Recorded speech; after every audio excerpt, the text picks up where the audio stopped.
Welcome to Stargate SG1 for the first time, still not a Star Trek podcast. My name is Jeff Aiken and I'm watching Stargate SG1 for the first time.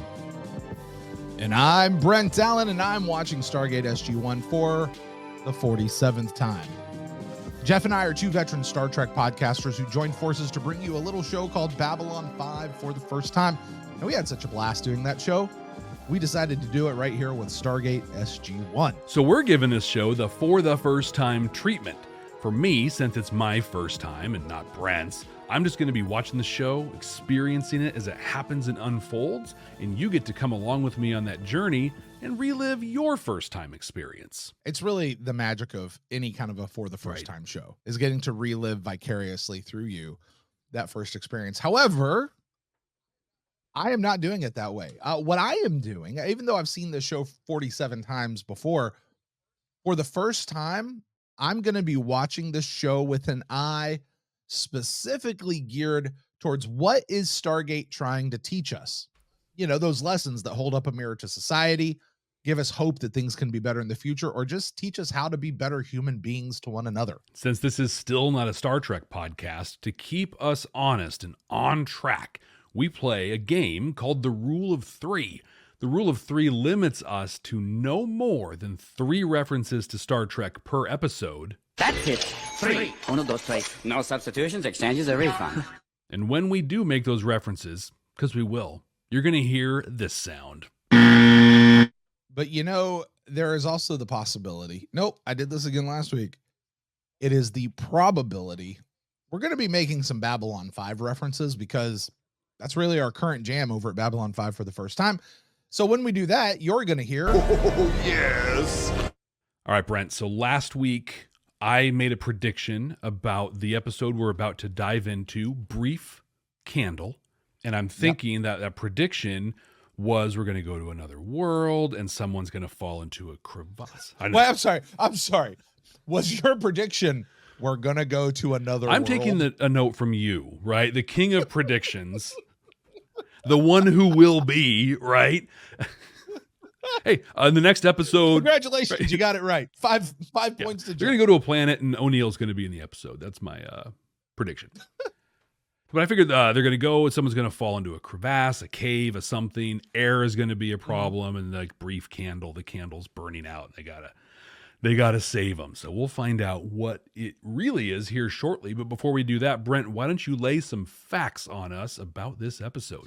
Well, yeah, certainly facts. This is episode 9 of season 1, Brief Candle. Originally aired September 19th, 1997. Jeff, I found out something new about this episode I've never known before. The title and where this title comes from and what this title references. I'm going to tell you what it is. I'm going to give you a chance to rework your prediction. All right. This title is a Shakespearean reference. Okay. From the play Macbeth in Act 5, Scene 5 or something. The like play. That. Yeah. The play. Yeah. Yes. Yeah, the play. Here we go. This is what it says. All right. I'm going to read this verbatim from the script, and I'll let you see if you can't maybe muster why they would have chosen this as the title, which I'll remind you, sometimes it has absolutely nothing to do with the show. Looking at you, Parliament of Dreams, or whatever happened to Mr. Garibaldi. Wasn't even in the episode. Wasn't even in the episode. All right. All right, here it says, out, brief candle. Life's but a walking shadow, a poor player that struts and frets his hour upon the stage and then is heard no more. 'Tis an old tale told by an idiot, full of sound and fury, signifying I know nothing. the line. I know that line. God, I don't want to make I don't know. Like it could go a lot of different ways. Okay. So you know what? Don't worry about it. Why don't we get into the episode? We'll talk about it on the backside and see if you can't pick it out from that. So with that, let's go ahead and jump into today's episode. If you are joining us for the first time here at Stargate SG1 for the first time, the way this works is Jeff and I are going to go watch this episode right now. Jeff's never seen it before. We're going to go watch it right now. If you're watching with us on YouTube, you're going to get the reaction video that we put out. If you'd like to see the full unedited version of that reaction, head over to our Patreon page. It's our sort of centralized Patreon page merged in with the other show. So it's patreon.com/Babylon5 first. That's the number 5, the word first. And if you're on the audio version of this, you're listening on a podcasting app like Good Pods, Apple Podcasts, Spotify, whatever, you're going to hear a new sound that we just made up. You might actually have it in older episodes also, but we just like now made it. In production timeline, it's new to us. Might be old to you, but new to us. You're going to whoosh through the gate, and then you're going to come back after we've watched the episode. Don't drop out of this thing, because when we come back, you're going to hear my first time reaction to what happened in the episode, and we're going to hear Brent tackle any of those sci-fi like messages that he may or may not have found in this one. So Brent, let's dive in.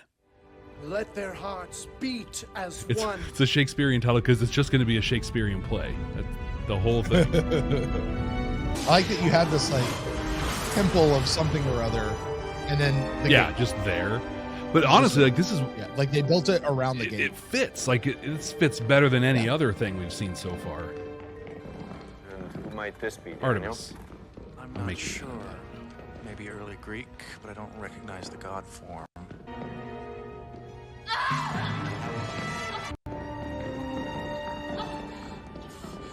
Oh, sorry. Didn't mean to interrupt. Was he choking her? We didn't mean to scare anyone. No. Oh, he's on her shoulder. You are not Pelops. No. You mean him? No. We're visitors, friends. Oh, husband, the child is near. Please. The midwife is gone. I do not know the birthing mysteries. Could you imagine Stephen First in that? Right. Right. Too far, please. Totally. What? Well, don't look at me. I don't know. You're the what to do. doctor. You know, good news, bro. It's going to happen whether you got a midwife or not.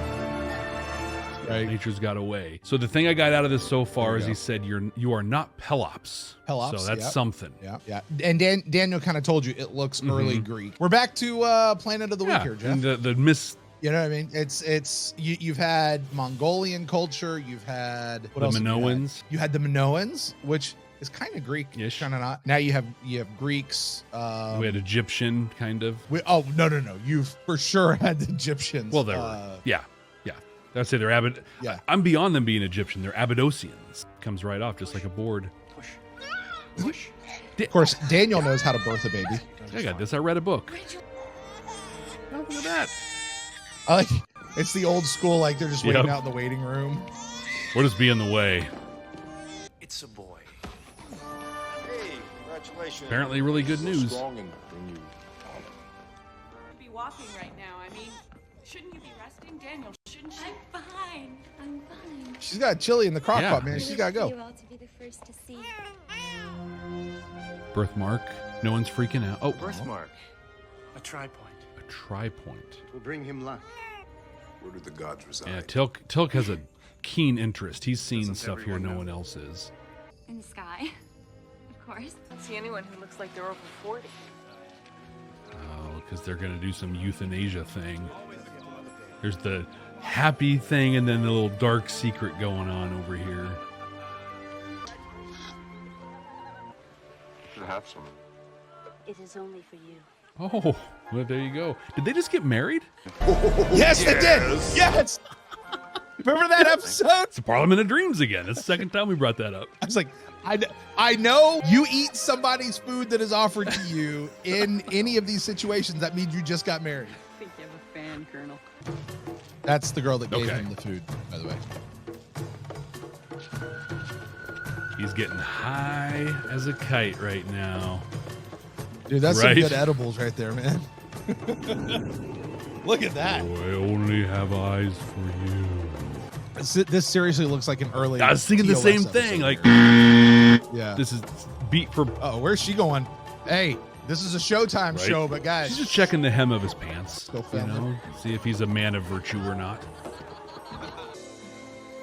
Oh, I don't think she's gonna let Jack off the hook. Well, you see, Jack, you see, when someone loves someone else, they care about them a lot. very much. They hug and they kiss.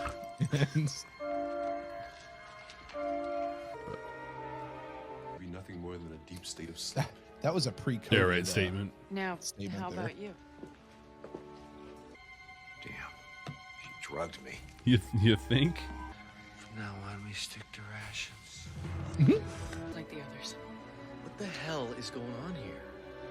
Honestly, though, I don't think it's like a Like how Daniel dramatically took his glasses 'Cause off. I'm like, I don't there. think this is really cause for concern. Like, it's interesting. There's clearly something going on, but they're fine. You know, like, I don't buy this as an emergency at this point. I just buy this as like an anthropological Hey, Colonel. curiosity. How you feeling? Found this shell this morning and thought maybe Nathanael might like it. Can use it as a rattle. Oh, you can do so This is him yourself. right here. This is Daniel. Yeah. No, I meant the baby. This is baby Daniel. Because of the tri-point, Okay, Well, that's triforce, not possible. triluminary. you gotta Do you not have narratively have to have something to prove it, so they Well, don't yeah, question it too long. but not 'Cause we like gotta move on that. with the episode. Sebby's, how old is that boy? Filipos is 12 days old. How old are you? 21 days. And, Cynthia? Yeah, better check on 31 that. days. General, I Whoa. need a private debriefing on this one. From what we've been able to translate so far, he wanted to know how humans evolve. So he shortened the lifespan to about 1/250th of normal. I think he may have created some kind of virus, because only one of us passed out last night, and that was Jack. It's the food. Or, Or the yeah. the consummation. The contact, One yeah. thing they do, enjoy life. Well, if the kids age 5 Technically, years and life 5 is days, deadly. What happens when they reach 100 days? Colonel. Oh, okay. Sun's going down. Right on schedule. I guess it wasn't the case. That was a pretty Physical fast contact with Cynthia. light to Oh, there dark. is physical contact with Cynthia. Figure this thing out. Oh, is that he's old? Getting there. Oh, we're gonna see Stargate old makeup. His forehead just I got bigger. That's old. Hi. You do not tell the truth. The average human lifespan is 60 or 70 years. Some people live 80 or 90. 100 years. It is not possible. Pelops was an alien who used your people. He shortened your lives to satisfy his curiosity. He's got that grumpy old Uh-huh. man thing going on with his voice now. You know what though? Credit her. He's looking all old and everything, and she's Yeah. still like, "Yeah, we're married." Thousands old, and I'm still down. The only thing they appear to do is make more of themselves. Well, it's eating through the rubber. It's the nanites. Hey, guess what? You sent them back, and you sent the disease with Mhm. them. Good job, Jack. What would you do if you had thousands of days ahead of you? I would walk out into the world. Go try it, dude. Look, go on Yeah. out there. Take a walk. See I what's will laugh hysterically if he gets blasted. Oh, there you go, Jack. You got the disease sent back to Earth. Like Squid Game yep. style. Just And teach the Takes a people step. I know. once again, though, it's a my way's the right way. Not wrong in this case. I don't necessarily agree. So my lifespan's 100 days. We can talk about that though.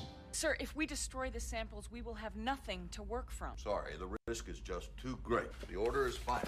Sir, we cannot This is just leave him there. literal needs of the many outweighing Dr. needs of Jackson. the one. Literally one. Colonel Neal is one of the finest men it has ever been my pleasure to serve with. But I am sure that he would not hesitate to make the same decision for himself that I'm making now. I agree. They do too. Just sucks to it. For crying There's out one. loud. Oh, Pelops doesn't give a rat's ass about things like love. His kind kidnap people like you and take them to other worlds to be used as slaves. Pelops thinks of us as his slaves. I like how they turn Right. like That. that on the word of one man. And I will no longer be one of the chosen. Wow. Prescient. What's going to happen in Iraq just a few years after this? And nothing happened. Look at this. Where's your God now? Where is he? We're free. And then There's got to be some other variable. I will say that I do like the makeup and I like RDA's acting Yep. on this one. Like he feels like he could be old. It clearly looks like makeup, but that's not bad. for the mid 90s. Yeah. Yeah, now that he's super old, his voice and his acting line up. But when he was medium old, it was kind of cool. Yeah. They just saw those nanites eat through rubber in a containment unit. They really think a hazmat suit's going to do much? They'll slow him down Kids, a little bit. can you recalibrate this thing to wake these people up? No, sir, it's useless. I'm gonna have to use the equipment that we brought with us. I've loaded the frequency. Switching it on now. This is proto-binaural beats. Hit him with those theta waves. What's funny to me is like we see the kid growing, we see Jack growing. Everybody else looks the same over the however many days we've been there. It's because in TV, 20 to 50 is one thing. Your body has been cleansed of the machines that plagued you. I figured the immune system must attack them if they aren't operating. From now on, you and your people should age at a normal rate. What about Jack? Me? I'll probably move to Florida. Get into a little retirement home of some kind. You look pretty out of place there at your age. I'm looking forward to a little shuffleboard with the fellas. Yeah, He just made an old guy joke. especially when he's got a 31-day-old right next to him. You are leaving. Like, hey, you're gonna be here forever. Oh, shuffle. Could y'all give us some privacy, Shuffleboard. please? You're gonna take shuffleboard over me.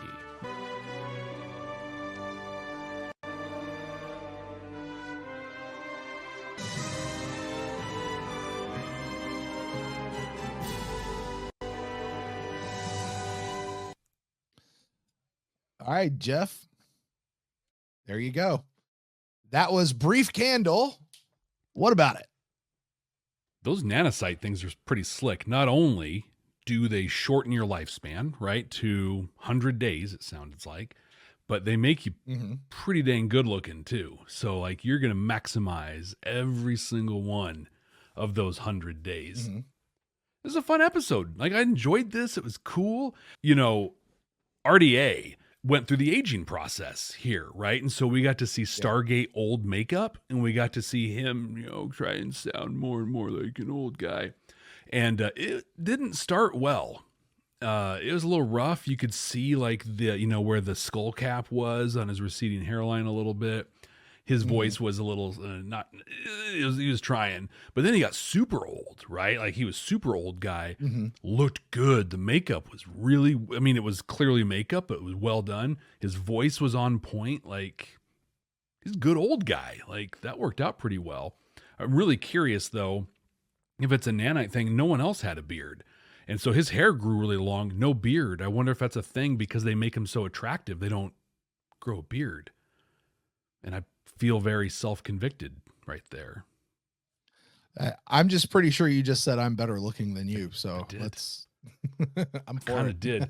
So I think, you know, I had questions around like, why don't they just take him back to Earth? Why are they leaving and not taking him? But we saw why ultimately. I mean, even without taking him, those nanites got out and went pretty nuts. Yeah. I think the thing I found most interesting in this episode is that that concept of a Gould having an idea, right? Like Pelops had this idea. He wanted to see how humanity was going to evolve and grow and what was going to happen, but he didn't want to wait thousands and thousands of years. So let's make a generation 100 days, right? And just cycle through this thing at hyper speed. I wonder what other kind of experiments are out there that Goulds were like. You know, it's almost like the vaults in Fallout where they make these horrible scenarios and for the people in the vaults just to, you know, see what people do.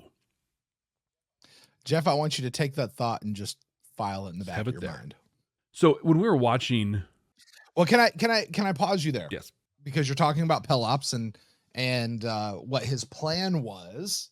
This may or may not be the right spot. You tell me, Jeff. How about something new that we'll add in? We're not going to do this every episode, but as it warrants itself through the course of the episode, would you like to know the real Earth history of Pelops? Yeah. Pelops is from ancient Greek mythology. He is said to be the grandson of Zeus. His father was a guy by the name of Tantalus. Do you know who Tantalus is? I know the name. Yeah. So Tantalus, we get the word tantalize. Tantalus was punished by the gods where he was made to stand in like a pool of water that was like up to his chin. And every time he went to go take a drink, the water lowered, and he had like some food like right by his by his hand, and every time he reached up to grab it, it would pull out of the way. The reason he was being punished by the gods was because he took his son, Pelops, chopped him up, and fed him to the gods. Okay. And the gods didn't know. And they got really mad. They eventually put Pelops back together. Demeter never gave her little piece back, so she gave him like some ivory or something like that. He did go on and find the Peloponnesian Islands, where that name comes from, the Peloponnesian Islands of ancient Greece. And he ruled there. He had a shrine set up to him by Hercules, and he somehow had something to do with the finding of Mount Olympus, and he really did do the chariot. Okay. Thing. So he's kind of a god, demigod, I guess, more than anything, so could be a Gould, low level Gould, for sure. Definitely. Wow, that's kind of cool. When we were watching the episode, we had a little disagreement, and I think we should dive into that. I would love to, because it really plays very much into a lot of the messages that I got. But go ahead, Jeff. So, I had pointed out, so Jack turns into conspiracy theory old man. Like he's just sitting on his old chair with pillows around him, and anybody who walks by, he's like, it's all a lie. It's all a lie. Listen to me, kid. Like, and he just becomes that crazy guy, But I made the comment in there. I'm like, here we go again with Jack being like, my way is the right way. I'm not even going to hear yours out. Like, yours sucks, and you got to listen to me because this guy's wrong. And you said, well, he's kind of right. I don't think he is. I see a problem with the manipulation that Pelops did and how he's using people or whatever. But if we take that out of the equation and just say, here's a group of people that have a 100-day lifespan, what's wrong with that? So I would like to push back on that by saying you can't take that out of the equation. That is a part of the equation. Jack knows the truth that it's not just that this is not a situation where these people's lives and culture have developed and it is unique to them. They have been manipulated. And as we even see at the end of the episode, if you take the manipulation away, they're going to live a lot longer than 100 days. They're going to get their thousands of days, and they actually now get a chance to do something. Where I'm kind of with you is Jack recklessly comes in and destroys all of their belief system, which their culture, their values, everything is wrapped around. There is no care being taken there. And if there is something we've learned from Star Trek, is if you go in and you just rip that all away, bad stuff can come fill the void. Yeah. There is a way to go about that, and Jack's being very, very reckless with it. If it was left to itself, if this is just the way that people wanted to live, if it's where how life was for them without outside interference of an alien, which, by the way, we know is actually not there for their benefit, but is there to use them, as we've seen with other Gould, then yeah, I think Jack's right to try to get that off. Although he did mention, and I've never heard that before in this episode. I've just never heard this line. Teal'c says at one point, he goes, well, maybe it was a good Gould. And Jack like chokes on the cake going, there's no such thing as a good Gould. I mean, I would come to your side if it was possible that Pelops was a good Gould. I think it is possible, right? So here's is it really? Really, Jeff? Okay, so here's what we know from our time in the Babylon 5 world. We know that manipulation of someone with telepathic powers can result in them turning into a higher being and ascending as a thing. We know that there's a race called the Vorlons that, what we understand of the lore, over time evolved and they became this higher kind of this first thing. So what Pelops could have been doing was, hey, in your evolutionary roadmap, there's a really cool thing millions of years down the road. I'm going to give it to you in 100 years. Yes. But here's the thing. And this is what maybe I'm just so familiar with this. This is where my mind automatically goes. Why would Pelops want to do that? Why not? Why wouldn't he? Maybe he's a good Gould. No, why would he? Because remember what Pelops actually is as a Gould. he's a parasite. Oh, so he wants better So humans. if he can get a more advanced host, if he can build for himself that, and listen, Pelops is a very in human mythology, he's the grandson of Zeus. He's not even a demigod. He's like he's like 1/4 god at that point. Like he's not anything. He's not that. He's very, very low level. So what happens if he can do something and give himself an advantage over all the other Gould? And I think if you don't realize it now, Jeff, as you get to know the Gould, a lot of their motivation is how do we get better for hosts?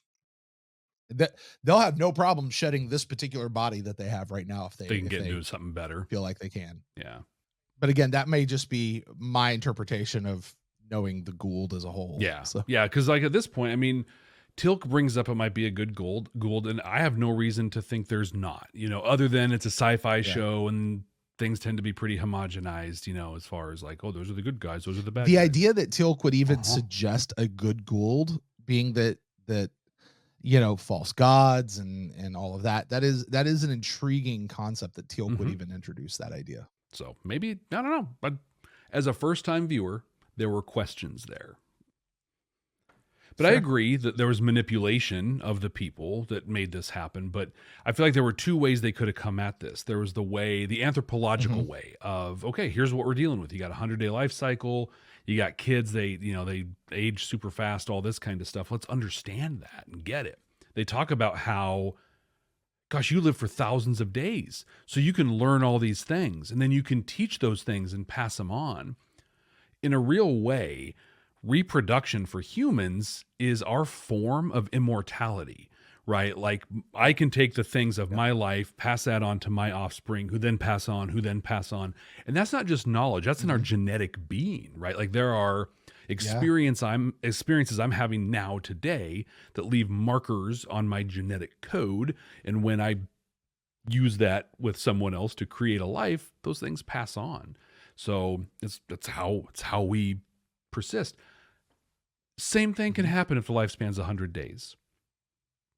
And if I may interject there, I think there's a very natural human thing.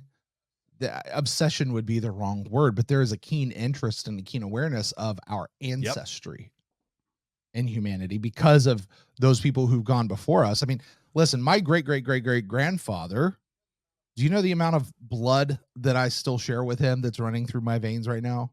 It's a very tiny fraction. Right? Like, split between his wife, my grandmother, and then their children and that wife, all the way down. It's a very tiny fragment, but still that's my blood. You know what I mean? Like, and the things that guy would like, I can trace my family line all the way back to William the Conqueror crossing the English Channel from the Norman area of France and taking over England. I can cross it all. I can trace it all the way back there. And, I feel super connected to that event. That was 1,200 years ago, right? Now. In a very real sense, you were there because part of the code in your DNA in your genome, was there. Yeah, like I mean, that's you get kind of woo woo with some of that stuff, but it's scientifically correct. Like.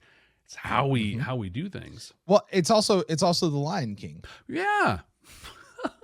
Simba's lost his dad. He meets Rafiki as an adult and he's like, yeah, my dad's whatever. And Rafiki's like, no, your father is still alive. Come on, I'll show you. He takes him and shows him a reflection of himself. And he goes through the whole thing and he says, he lives in you. He lives in you. And yeah, I got to tell you, I've tried to teach my children that. Like, I am always with you, no matter what happens. I am acutely aware of the idea that I could die at any moment and leave my young children. I'm acutely not that there's anything wrong with me. I just a car crash or whatever. Like, anything could take me out. And I want my children to always know who I am, where I stand, what they mean to me, and to never, ever, ever question my love for them. And for that to spur them on and to know that I'm always with them no matter what. And that's a good thing. Like that's how I stay alive. and then they'll tell stories of you to their kids and on, and that's how we live. And about to transition to the sci-fi messages that you found in this, but this conversation we've just had and kind of my thought was encapsulated in this one line that, what was the girl's name? Cynthia. Yeah. Cynthia says this, and I'm like, I just like, oh my God, this is profound. She says, the time of one heartbeat can become eternity. And so when you think about that, right? Like, we don't know how long we have. And so every heartbeat matters. And what we do in a heartbeat can have ramifications and impacts and ripples through eternity. And so I think just from a philosophical standpoint, 100 years or 100 days is really irrelevant because none of us know what we have. And so, try and make those heartbeats in eternity. And with that piece, Brent, what other sci-fi messages did you find in Brief Candle? I don't know that I could answer that question, Jeff, because that was the message. Yoink. No, it's fine. It's fine. Here's the thing.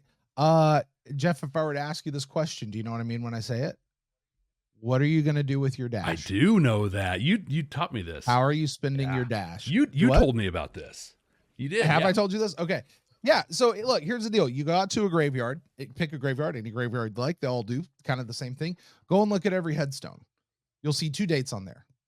The day that they were, the year that they were born, the year that they died. In between those 2 dates is a little dash. That little dash is their life. That's the entirety of their life is all contained in that dash. And the question I think that this show posits is, what will you do with your dash? Jack asked this dude, I forget the guy's name. He said, what would you do if you knew that you had thousands of days to live?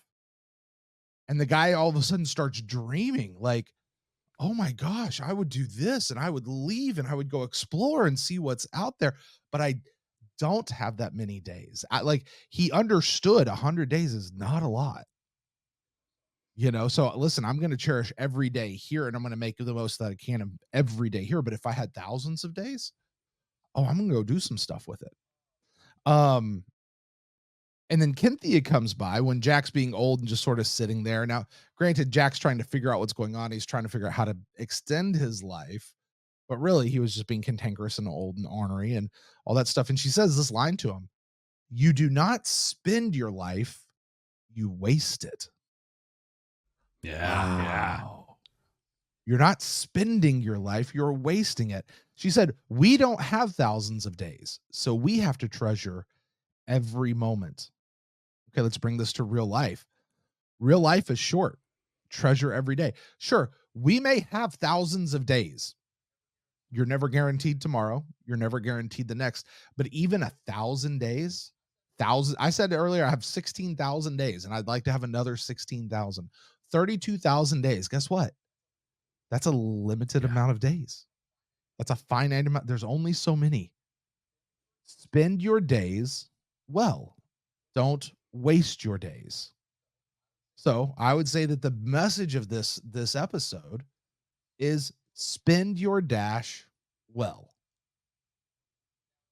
Now it's up to me to kind of give this a rating, a chevron rating of how strong was that message. Some of that strength, as we've often discussed, Jeff, has to do with the intentionality of the writers. What are they really trying to get across? It is the idea of spend your life well really what they were trying to say, or is this sort of incidental to the overall story? I think it was a little more incidental to the overall story, so that's going to pull at least a chevron or two off. But it's a pretty heady, like they have the, okay, you see now, Timmy, moment between Cynthia and Jack. Right. So I'm going to leave this one here with 4 Nice. chevrons. 4 chevrons. I like that. Now, Jeff, while I get to put chevrons on this thing, you get to do perhaps the more fun part of this, and you get to add this to our ranking of season 1 episodes. It is our entirely correct 100% immutable, ironclad ranking of the episodes of season 1 of SG1. I will read them to you from top to bottom. There's only a handful so far. We've got The Knox sitting in at number 1, Cold Lazarus at number 2, The Broca Divide at number 3. We might want to rethink the immutable, ironclad. Yeah. A little bit there, Jeff. yeah. We got Children of the Gods, Enemy Within, First Commandment, and Emancipation. Jeff, where do you place Brief Candle? I love your comment on the Broca Divide, because that's where Jeff puts it, right? Not the fandom. So just, got to own that. It's a first time view. When I look at the ranking, I'm struck by a thing. And that thing I'm struck by is Children of the Gods, smack dab in the middle. And it's fascinating. Yeah. Because the 3 episodes above it, I really either enjoyed or felt a lot from. The 3 episodes below it, I could do without, like, completely. Sure. This is where we're going to kind of break that up a little bit. And so where does Brief Candle go? And when we talk about that immutability of the piece at the point of Broca Divide, that's where it's going to go, right above Broca Divide, and become our new number 3. All right. Number 3, Brief Candle. Jeff, I got to tell you, Brief Candle is one of those episodes. I mentioned last week that Knox is one of those, like, if I'm ever like just kind of hanging out, trying to go to sleep, whatever, doing laundry, just going to throw an episode on. Brief Candle's one. Sure, let's watch Brief Candle. Yeah. It's a great episode. I mean, I thoroughly enjoyed really the honestly, episode. I think some things that took it down a little bit for me. Just the initial old man makeup was a little off. I'm super bothered by the fact he didn't grow a beard, and that's a me thing. I'll just have to get over that. But you made a point when we were watching the reaction that, like, all of the Chosen in a heartbeat turned on Pelops. They're just like, hey, this crazy old guy over here is saying stuff, and so now I'm gonna throw out my... That was a little contrived and ridiculous in there, but that's not horrible. It's still a super enjoyable episode. I really dug it. Yep. I get it. I'm with you. Well, Jeff, that's going to do it here for Brief Candle. Next time. This is in the notes, I had it wrong. Next time, a cool episode. I bet you're never going to have any thoughts about what this one might be. The title of the episode is Thor's Hammer. Jeff, would you care to venture a guess as to what Thor's Hammer might possibly be about? You've never seen this before. You have no idea. I know exactly where this is going. What do you think? Thor's Hammer. What does that bring? We got Greeks. We got Greek gods. We got Egyptian gods. We're heading to Asgard, right? This is it. We're gonna talk Thor and Odin and the whole, like, this is gonna be the will this be the Viking group of people or something like that? And I don't know what's going to happen, but that's going to be the setting. I'm going to make a prediction at least around the setting. That is a true Brent. I'm going to leave it that vague. Well, we will see you next time right here on Stargate SG1 for the first time. Thank you guys so much for joining us. Please don't forget to subscribe wherever you get your podcasts, or right here on YouTube. Make sure you subscribe to us here. Like, share the video, share the podcast with anyone out there that you know that loves SG1, or share it with somebody who you're trying to get to like SG1 for the very first time. Lots of people these days coming into SG1 for the first time, Jeff. Lots of people. So yeah, make sure you guys do that. And that's going to do it for Jeff and I this week. So until next time, thank you guys so much. Brent. And we are going to, quick question for you. Would you like a piece of this cake that I made? Oh, for crying out loud!